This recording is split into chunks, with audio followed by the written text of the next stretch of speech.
So some of you may remember that we've been working on this development down by the boat, by the coast.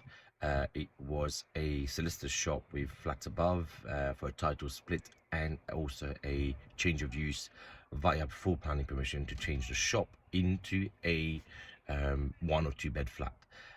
We went through the full planning 6 months ago, submitted, and they came back and rejected the first proposal, which was a 2 bed flat, and we wanted to put some railings in the front, change the frontage of the actual unit, and quite frankly, by a month, 2 months in, I kind of changed my mind, said I wanted to keep the original kind of bays, which was one. By the time they come back and denied it, they said, we wanted the development to stay as is with the original features because it's quite a nice frontage of the shop.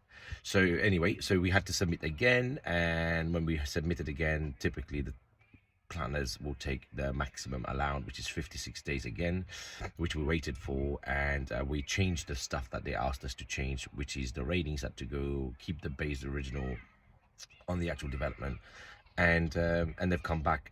We had to sort of negotiate a little bit more at the end, because they said whilst we are in agreement that we can actually change it to a flat, they didn't allow us to do it for a 2 bed flat, which is a bit crazy because the square footage on that the shop, which is street level, and the bottom bit, which is the kind of the ground, the lower ground floor level, combined is about 80 square meters, which is huge. It's almost like a 3-bedroom house, but yet they're still giving us a 1 bed, so it's going to be quite a large 1 bed flat. And now the next steps are as follows, and this is part of the video that I'm putting so that people can understand. Right, once we've got to that point where we've got planning permission, the next thing is to go to building control.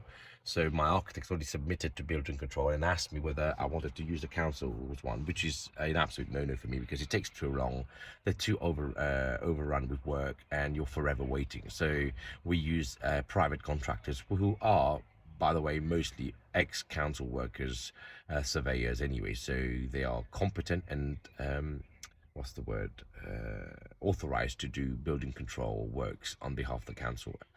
And there's a company called Assent, A-S-S-E-N-T. They all tend to work for or via that company.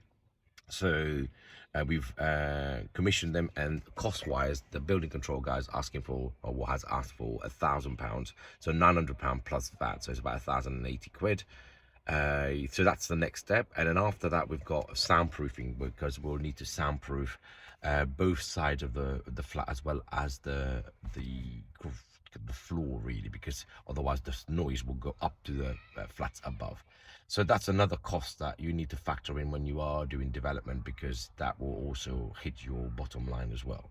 And the idea is that you come in with all of these information before you start buying mixed-use commercial for development, and understand just how expensive sometimes things will be, and it's not just about stud walling. Hope that helps, and I'll see you in the next video.